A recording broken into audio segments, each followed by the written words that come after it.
Sólidos de revolución. Los sólidos de revolución se generan cuando un área empieza a girar sobre una línea en particular. Esa línea podría ser el eje X, o podría ser el eje Y, o podría ser cualquier otra línea, ¿sí? Entonces, supongamos que yo tengo un área, ¿cierto? Un área como esta, está definida entre dos límites A y B, y yo puedo empezar a hacer girar esa área. Imagínense una hoja que empieza a hacerse girar, ¿cierto? De tal manera que ella va a reproducir la misma figura, la estaría reproduciendo en la parte de abajo. Es decir, por aquí abajo tendríamos una figura como esta, ¿cierto? Esta misma área se estaría formando por acá.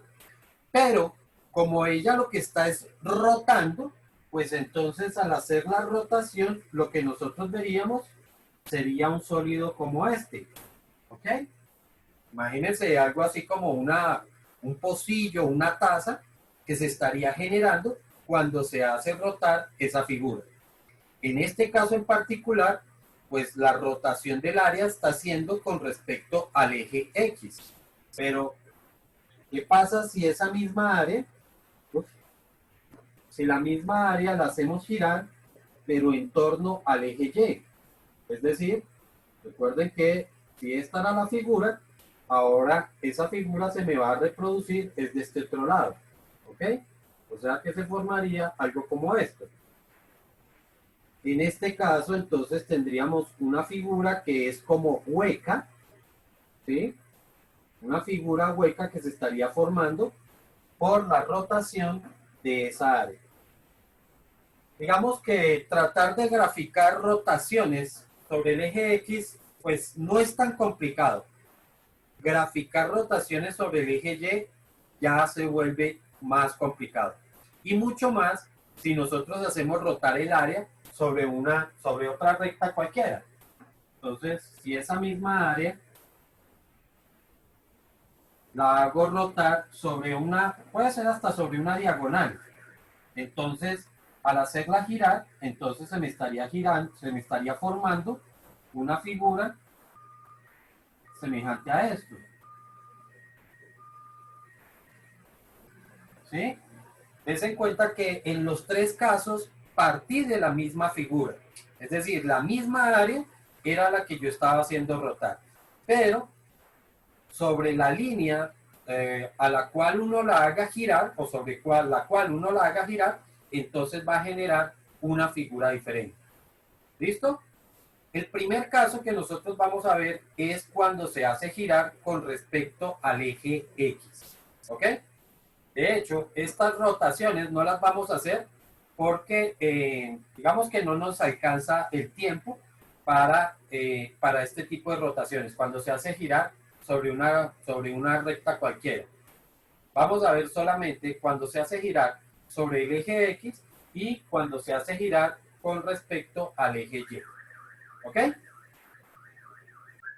Ahora lo que vamos a ver es cuál es el concepto que vamos a aplicar para poder calcular un sólido de revolución. Vuelvo y repito, cuando se hace girar con respecto al eje X. Voy a volver a construir mi figura para que podamos entender el concepto.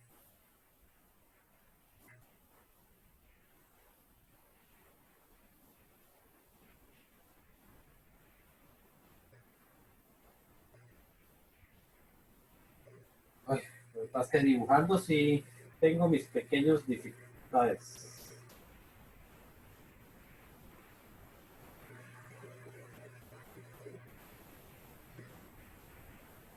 Ok, entonces estamos diciendo que se generaría un sólido parecido al que estoy pintando acá, ¿cierto?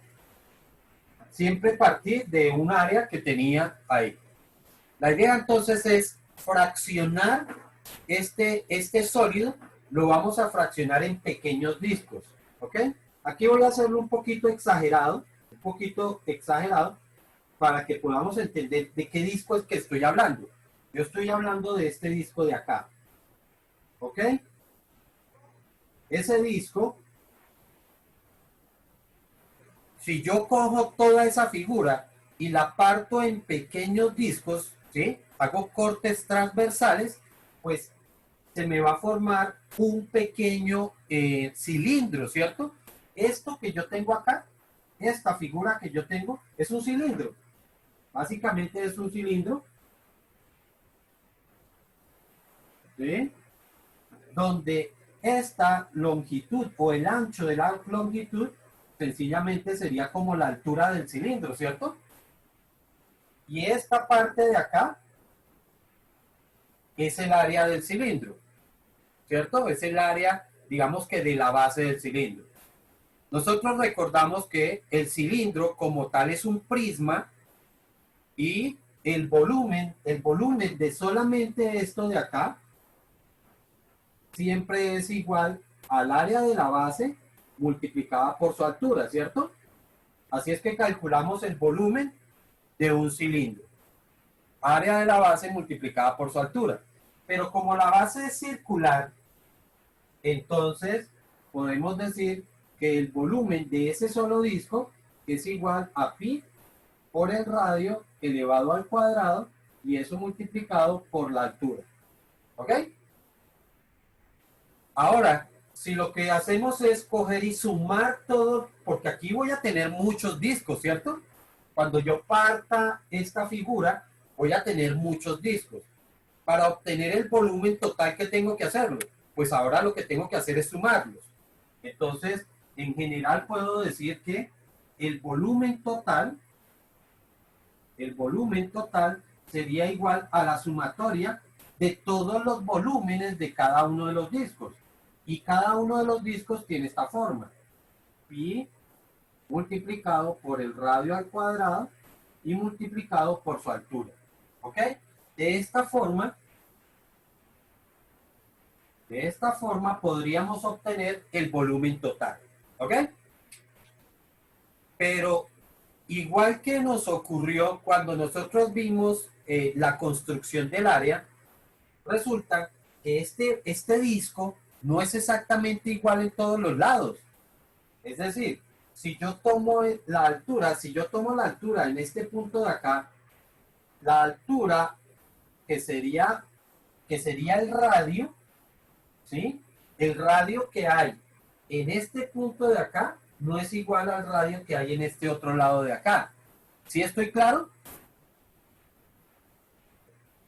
Chicos. Sí, señor. Sí, señor. Ok. Señor. Que alguien me conteste porque no sé si siquiera me están oyendo o no. Entonces, lo que estamos diciendo es que como todos esos discos no tienen, o mejor, la parte del frente del disco no tiene la misma altura, no tiene el mismo radio que la parte de atrás, entonces vamos a hacer algo semejante a lo que hicimos con las áreas. Es decir, acuérdense que lo que nosotros hacíamos era coger unos rectángulos muy pequeños. Aquí lo que voy a hacer es un disco muy delgadito, ¿ok? Ese disco muy delgadito o el ancho del disco muy delgadito se me va a convertir en la altura. Y recuerden que convertirlo en algo muy, muy delgadito significa convertirlo en lo que vamos a llamar un dx. ¿Ok? Esa altura es lo que vamos a llamar un dx. Un dx es eso. Es un espacio muy, muy, muy pequeño. ¿Ok?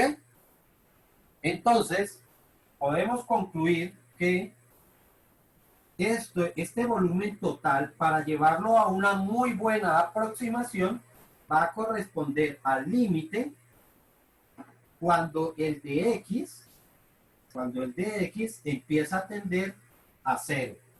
¿Ok? ¿De quién? De una suma. Y recuerden que en integrales la suma es precisamente el símbolo de integral. ¿Ok? ¿De integral de qué? Pues de pi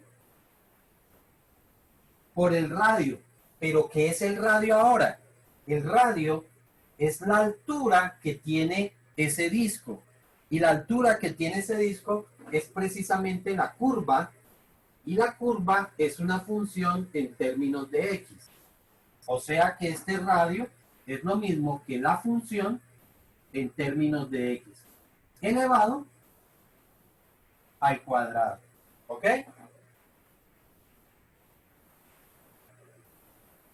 Como ya sabemos por definición que este de x es un valor que tiende a cero, ¿cierto? Porque es un valor muy pequeño, entonces, pues ya por conclusión podemos eliminar este término de el límite y podemos decir sencillamente que el volumen total va a ser igual a la sumatoria de pi multiplicado por la función elevada al cuadrado, que es el radio, por su dx, que es el h que se ha convertido en un espacio muy, muy, muy pequeño. ¿Ok? Y este sólido, pues va a estar definido entre un valor a hasta un valor b, ¿cierto? Por lo tanto, igual nuestra integral va a ir desde ese valor a hasta el valor b. ¿Sí está claro? Esto que yo acabo de hacer acá, esta fórmula que acabo de construir acá, entonces es la que nos va a permitir calcular un sólido de revolución cuando lo cortamos por discos muy, muy, muy pequeños. ¿Ok? Y a este método precisamente se le llama de esa forma: sólidos de revolución por discos. No hay necesidad, pues lógicamente, de decir que van a ser discos muy, muy pequeños. ¿Ok? De esta forma, entonces, vuelvo y repito, podemos calcular el volumen de revolución que se genera cuando un área gira con respecto al eje X. ¿Alguna pregunta hasta ahí?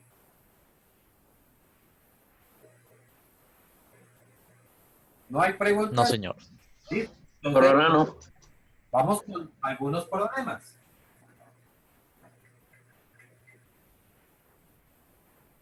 Vamos por el caso más fácil, y es cuando vamos a generar un cono. Cuando yo voy a generar un cono por rotación, pues claramente lo que tengo es mi eje X y sencillamente tengo una línea, ¿cierto? Una línea recta. Al hacer girar esa línea recta, efectivamente se me va a formar un cono.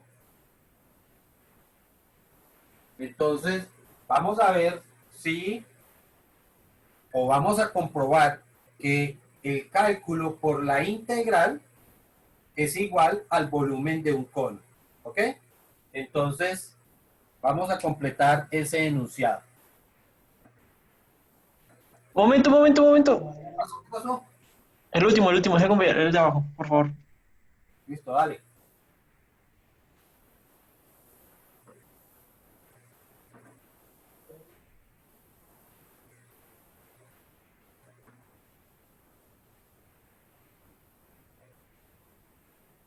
¿Listo? Listo.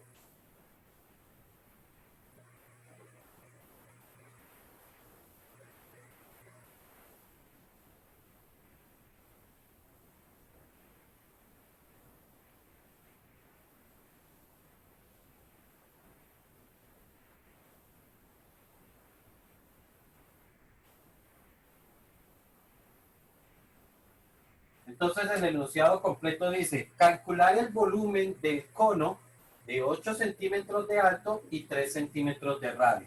¿Ok?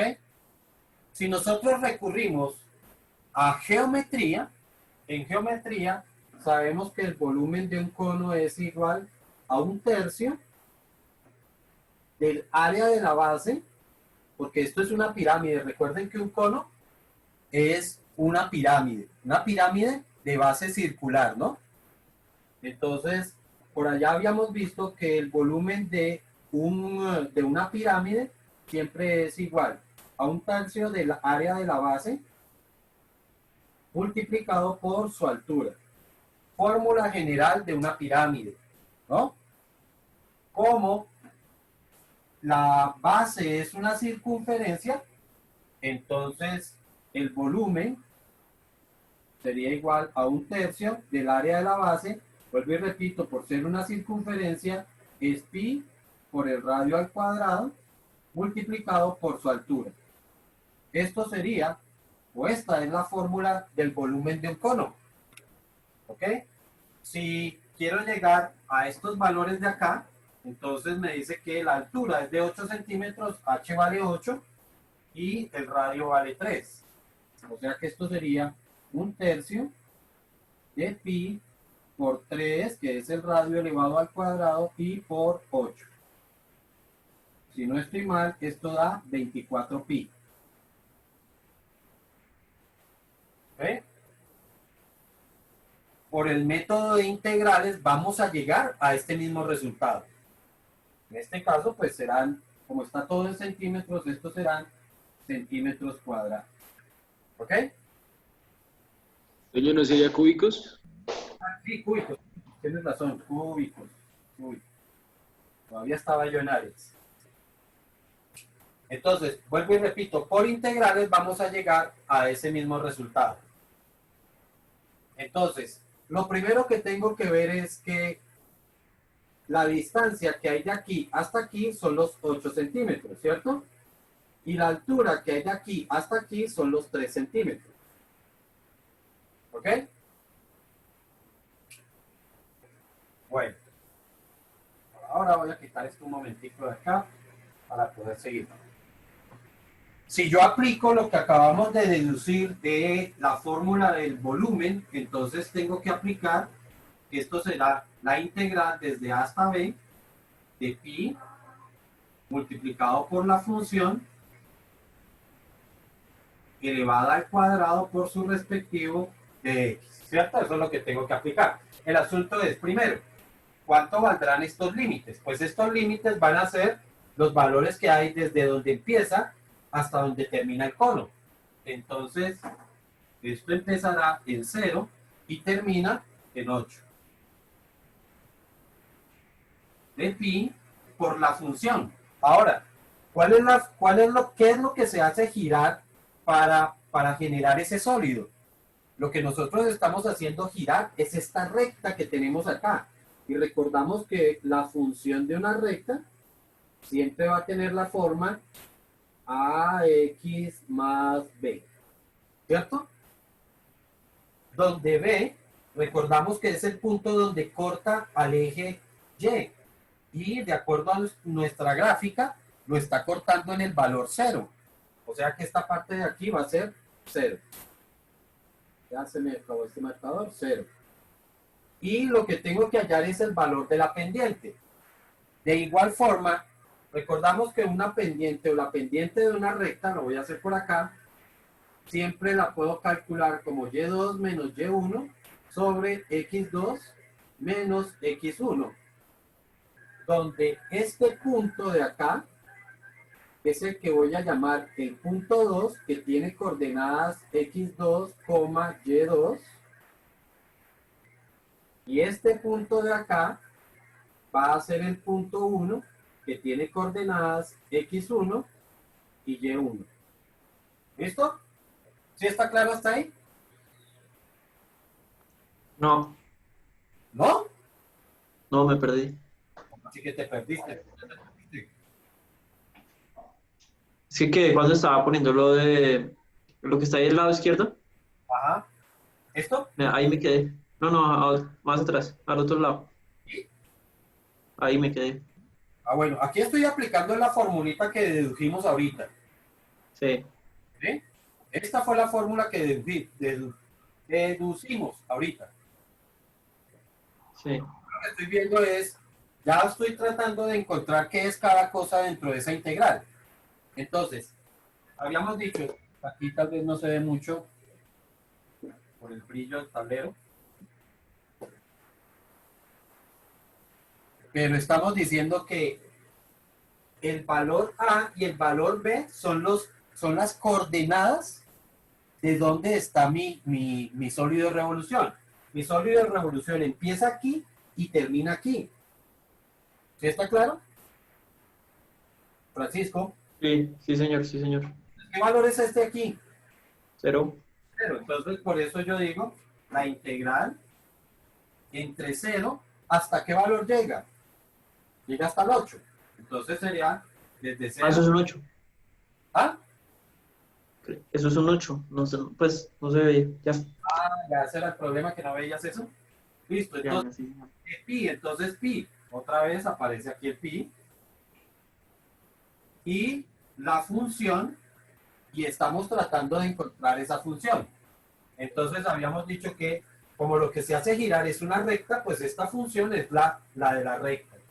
Donde B es el valor donde toca el eje Y, que sería 0, entonces B vale 0. Y A es la pendiente de esta recta. Y así sabemos que se calcula la pendiente de una recta, como y2 menos y1 sobre x2 menos x1. Pero entonces estamos encontrando dos puntos. Este punto de acá, que va a ser el que estamos llamando P2, que tendría coordenadas x2 y y2, y este punto de acá, que sería x1, que tiene coordenadas x1 y y1. Ahora la pregunta es, ¿qué coordenada es esta? Esta coordenada acá, ¿cuál sería? ¿Cuánto vale en x? En x vale 8. ¿Y cuánto vale en y? En y ese punto vale 3. Este punto de acá, ¿qué coordenadas tiene? En x vale 0 y en y también vale 0, o sea que esta coordenada es 0,0. Ahora sí puedo calcular esa pendiente.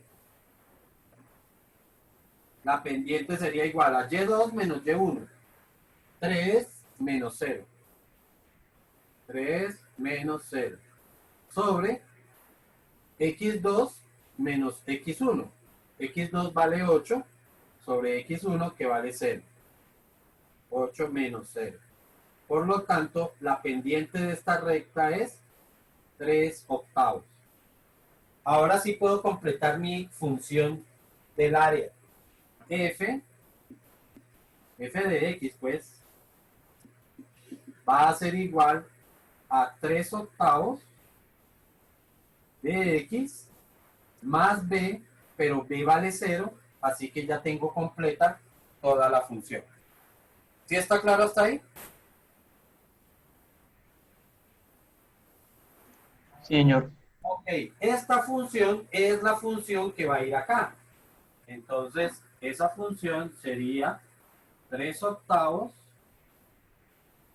de x elevado al cuadrado por su de x.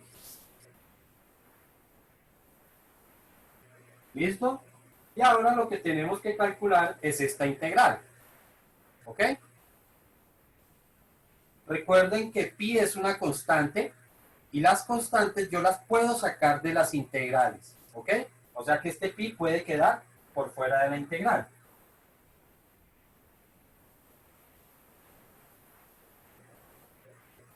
Y ahora resuelvo este cuadrado. Recuerden que un solo término al cuadrado, pues afecta a todos los valores que están en él. O sea que me quedaría el 3 al cuadrado, el 8 al cuadrado y la x al cuadrado. Entonces sería 3 al cuadrado es 9. Sobre 8 al cuadrado es 64. Y x me quedaría elevado al cuadrado. Perdón, Por, perdón, ¿y el pi qué se hizo? ¿qué? ¿El pi qué se hizo? No, es que aquí no se ve. Míralo, acá está aquí por fuera. ¿Sí lo ves ahora? O sea, ah, sí, ahí más o menos. Ya, ya, ya, ya. Ahí es donde está el pi. Sí, es que en este lado brilla bastante el tablero. Solo por ser constante se sale de ahí. Ahora lo que vamos a hacer es resolver esta integral. Me quedaría el pi que está por fuera. El 9,64 también quedaría por fuera. Y la integral de x a la 3, recuerden que ese es x a la 3 sobre 3. Y lo podemos simplificar, ¿no? Tercera y tercera de 9. Por lo tanto, esto va a ser pi por 3 sobre 64 de x elevado a la 3, evaluado entre los dos límites que son 0 y 8. Ahora aplicamos el teorema fundamental del cálculo, reemplazando esta x por 8. Estas constantes pueden quedar por fuera sin ningún problema. Pi o 3/64 de pi. 3/64. Momento. Dime, ¿De dónde salió el x al cubo sobre 3? la integral de esto, Ah, antiderivada de x al cuadrado, pues es x a la 3. sí. Listo. Y aquí vamos a evaluar solamente el x a la 3, que sería límite superior, es decir, 8 elevado a la 3 menos límite inferior, que sería 0 elevado a la 3. ¿Ok? 8 elevado a la 3, ¿cuánto dan?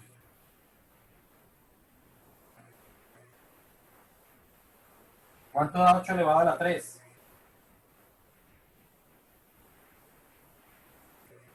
512. 512. Y 0 elevado a la 3, pues es 0, ¿no? Así que esto sería 512. Ahora multiplicamos 512 por 3 dividido entre 64. ¿Cuánto da? 24. 24, y nos sigue quedando el pi. Lo que efectivamente es igual al resultado que habíamos obtenido por la fórmula del cono. Sencillamente por la fórmula del cono. ¿Listo? Toño, ¿podrías correrte un poquito? Yo sí, claro.